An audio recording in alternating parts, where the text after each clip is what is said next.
तर सध्या देहूमध्ये रोहित पवार बोलतायत, आपण थेट जाऊयात। सरकार या बाबतीत काय करेल माहीत नाही, पण आमचं संघर्ष अजून जास्त ताकदीने येत्या काळामध्ये आम्ही पुढे घेऊन जाणार आहोत आणि या सरकारला कुठं ना कुठेतरी गुडघ्यावर आणल्याशिवाय आम्ही राहणार नाही। दादा, जैन बोर्डिंग प्रकरणात धर्मादाय आयुक्तांकडून स्थगिती देण्यात आलेली आहे, ज्यामध्ये केंद्रीय राज्यमंत्र्यांचं नाव समोर येत होतं। केंद्रीय राज्यमंत्र्यांचं नाव चर्चेत तर आहेच, त्याबद्दलची माझ्याकडे खूप माहिती आहे असं नाही, पण राज्यातले एक मंत्री, अतिशय महत्त्वपूर्ण पदाचे व्यक्ती, त्यांचे पण नातेवाईक याच्यामध्ये कुठं ना कुठंतरी आहेत पार्टनर म्हणून असं आम्हाला तिथं कळालं होतं आणि तो मुद्दा आम्ही घेतल्यानंतर त्याच्याचबरोबर जैन बांधवांनी तिथं मोठं वातावरण गरम केल्यानंतर, आंदोलन केल्यानंतर कुठं ना कुठंतरी धर्मदाय आयुक्तांना तिथं तो निर्णय घ्यावा लागेल। मी मनापासून धर्मदाय आयुक्तांचे आभार व्यक्त करतो। खरं तर धर्मदाय आयुक्त आपण जर बघितलं तर ते तसं ज्युडिशरी येतं, नाहीतर वकिली येतं, नाहीतर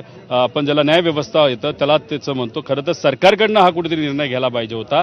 सरकारमध्ये असणारे काही नेते जर पैसा खाण्यासाठी मंदिर हटवणार असतील आणि जैन समाजाचं हॉस्टेल तिथं हडप करून एक 3,000-4,000 कोटीची बिल्डिंग बांधणार असेल तर सरकारकडनं निर्णय घेतला पाहिजे होता, पण दुर्दैवाचं सरकार त्या बाबतीत कुठेही लक्ष द्यायला तयार नव्हतं।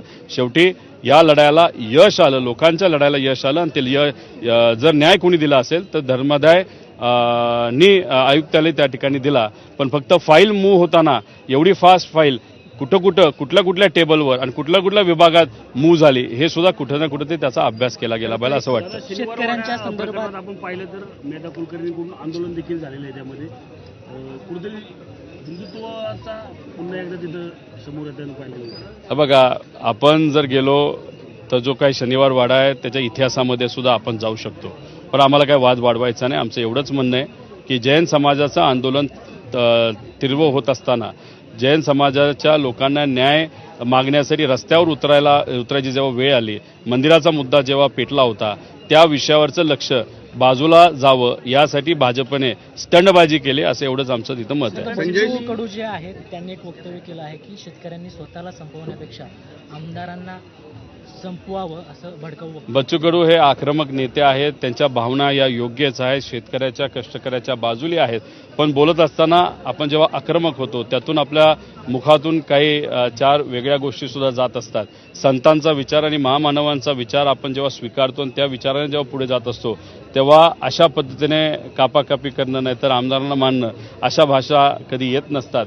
त्या भाषेचा आम्ही निषेध करतो, पण त्यांच्या भावना या महत्त्वाच्या आहेत असं या ठिकाणी नमूद करतो। संजय शिरसाट आता म्हणतात की जे शेतकरी होते त्यांच्या वडील हे आमचेच कार्यकर्ते होते, त्यांची इच्छा होती की मी माझ्या हातातून त्यांचा जो उपोषण आहे त्या ठिकाणी सुटावं, म्हणून त्यांना ते घरी घेऊन आले आणि असं म्हणजे आता ते म्हणायला काही म्हणतील ना। आता असले नग जर भरले असतील या सरकारमध्ये, या सरकारचं करायचं काय? म्हणजे आता तुम्ही कुणी असला, मित्र असू नाहीतर एखादा जवळचा व्यक्ती असो, उपोषण करत असेल तर तो काय स्वतःसाठी करत नसतो, त्याच्या भावना या शेतकऱ्याच्या बाजूच्या असतात, शेतकऱ्यासाठी असतात, नाहीतर सामान्य लोकांसाठी असतात। त्यामुळे उपोषणाच्या ठिकाणी वेळात वेळ काढून, आता त्यांना थोडा वेळ कमी आहे ना, तिथं सिडकोची जमीन खाण्यासाठी 50,000 कोटी रुपये आता कुठं पचवायचे हा एक मुद्दा असेल, हॉटेल कुठलं विकत घ्यायचं, जमिनी कुठला विकत घ्यायचा, याच्यामध्ये कदाचित ते व्यस्त असतील, त्यामुळे त्यांना वेळ झाला नसावा।